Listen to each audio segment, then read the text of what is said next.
So hello aspirants, इस discussion के अंतर्गत योजना में जो मई 2021 के अंतर्गत ये आर्टिकल आया था उसे डिस्कस करेंगे। उसके पॉइंट्स को देखेंगे कि कौन से प्रमुख इंपॉर्टेंट पॉइंट्स इसके अंतर्गत हैं ताकि हम अपने आंसर्स को एनरिच कर सकें। देखिए, ये जो टॉपिक है वो है चैलेंजेस ऑफ स्किल डेवलपमेंट से रिलेटेड। स्किल डेवलपमेंट आपके GS2 गवर्नेंस से संबंधित टॉपिक के अंतर्गत भी आ सकता है और GS3 इकॉनमी में एम्प्लॉयमेंट अपॉर्चुनिटीज़ इसके अंतर्गत भी ये सब क्वेश्चन पूछा जा सकता है, सब टॉपिक आ सकता है आपके मेंस एग्जामिनेशन में। तो चलिए देखते हैं कि चैलेंजेस ऑफ स्किल डेवलपमेंट इस आर्टिकल में मुख्य तौर पर क्या चीज़ कही जा रही थी, यानी कौशल विकास में प्रमुख चुनौतियाँ। देखिए, एक ही चुनौती इसके अंतर्गत दर्शाई गई है और वो है जो डिस्ट्रिक्ट स्किल कमिटीज़ है उसके संबंध में। यहाँ पर यह दर्शाया जा रहा है कि इंडिया में 700 डिस्ट्रिक्ट स्किल कमिटीज़ का निर्माण किया गया था इस स्किल डेवलपमेंट प्रोग्राम के लिए। स्किल इंडिया 2.0 या स्किल इंडिया मिशन, आप जो भी बोलें, डिस्ट्रिक्ट स्किल कमिटीज़ का निर्माण किया गया था। लेकिन उनमें जो क्षमता निर्माण होनी चाहिए, यानी कैपेसिटी बिल्डिंग होनी चाहिए, वो बेहद कम है, वो एडिक्वेट नहीं है। ये इस पूरे के पूरे आर्टिकल का क्रक्स था कि capacity building district skill committees की बिल्कुल भी नहीं है और इसी कारण से जो प्रोग्राम है वो सही से सुचारू रूप से संचालित नहीं हो पा रहा है। तो सबसे पहले समझते हैं कि आखिरकार डिस्ट्रिक्ट स्किल कमिटीज़ का फंक्शन होता क्या है। देखिए, जो डिस्ट्रिक्ट स्किल कमिटीज़ हैं उनका सबसे जो प्रमुख फंक्शन है वो है कि स्किल प्रोग्राम किसी भी डिस्ट्रिक्ट के अंतर्गत उसे प्लानिंग करना है। ये उनका सबसे पहला प्रमुख कार्यक्रम है, सबसे पहला प्रमुख उनका दायित्व है, फंक्शन है।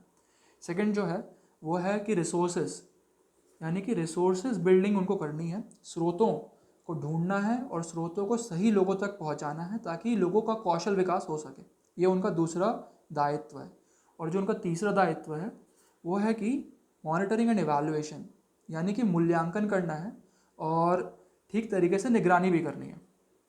तो ये 3 फंक्शन है। जब यदि क्वेश्चन आएगा आपको स्किल डेवलपमेंट पर तो आपको बताना पड़ेगा कि डिस्ट्रिक्ट स्किल कमिटीज़, जैसे कई बार ये भी हो सकता है कि क्वेश्चन सीधा पूछते हैं कि डिस्ट्रिक्ट स्किल कमिटीज़ के फंक्शन क्या हैं, या ऐसे ना पूछ के ये पूछे कि स्किल इंडिया मिशन के अंतर्गत क्या कमियां हैं। तो आपको बताना पड़ेगा, आपको ये पॉइंट देना पड़ेगा कि डिस्ट्रिक्ट स्किल कमिटीज़ ठीक से फंक्शन नहीं कर रही है और आप डिस्ट्रिक्ट स्किल कमिटीज़ के फंक्शन भी गिना सकते हैं वहाँ पर कि क्या प्रमुख फंक्शंस हैं। तो उसके अनुसार आपके पॉइंट्स जनरेट होंगे ऐसे।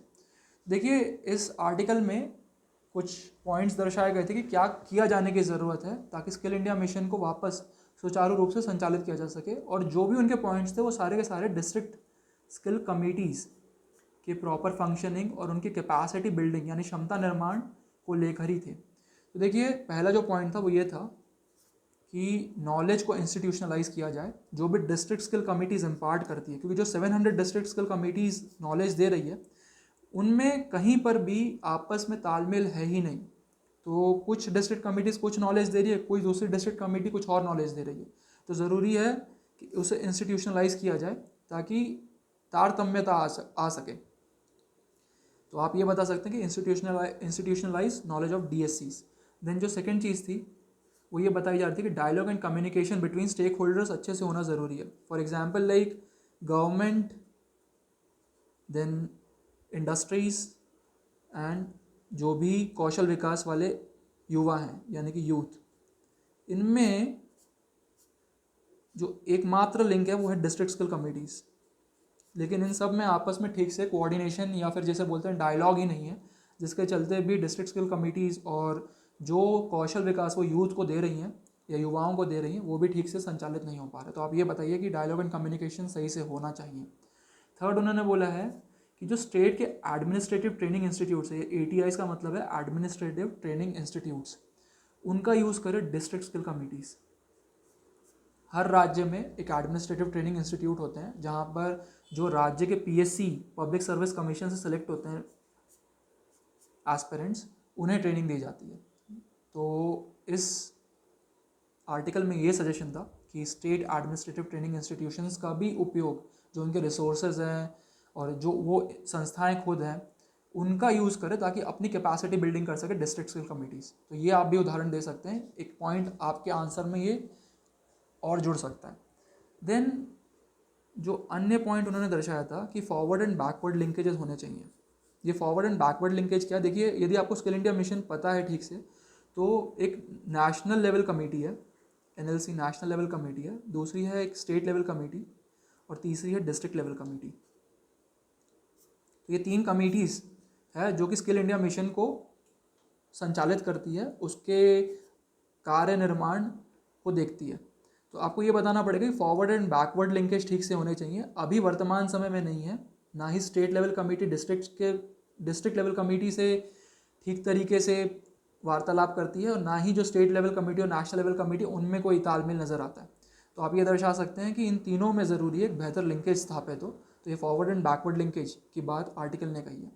एंड फिफ्थ उन्होंने ये बताया है कि किसी भी डिस्ट्रिक्ट में जब कोई प्लानिंग हो रही है स्किल इंडिया मिशन से संबंधित, जो डिस्ट्रिक्ट स्किल कमेटी बना रही है, तो ऐसा नहीं है कि one size fit for all, जो जिसे बोला जाता है one size fit for all, उसे ले आए मॉडल को।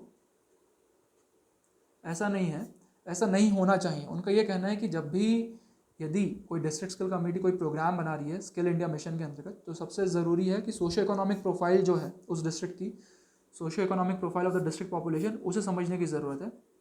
उसे समझते हुए साथ ही साथ ये देखें कि स्किल हिस्ट्री क्या है उस लोकल कम्युनिटी की, ताकि जब वह डिज़ाइन करेंगे स्किल इंडिया मिशन उस डिस्ट्रिक्ट के लिए, वहाँ के युवाओं के लिए, तो जो इतिहास में कौशल उस जगह का रहा है और साथ ही जो सोशियो इकोनॉमिक प्रोफाइल है वहाँ से ठीक से जुड़ सके, ताकि युवा भी इंटरेस्टेड होंगे नई कौशल या नए कौशल को सीखने के लिए। एंड देन जो इमर्जिंग एस्पिरेशंस है उसके साथ भी तालमेल बैठाना है। तो ये कुछ प्रमुख पॉइंट्स थे जो ये आर्टिकल दर्शा रहा था। आप इन पॉइंट्स का यूज़ कर सकते हैं अपने आंसर्स को और एनरिच करने के लिए। तो मैं आशा करता हूँ आपको चीज़ें समझ में आई होगी। बहुत बहुत धन्यवाद।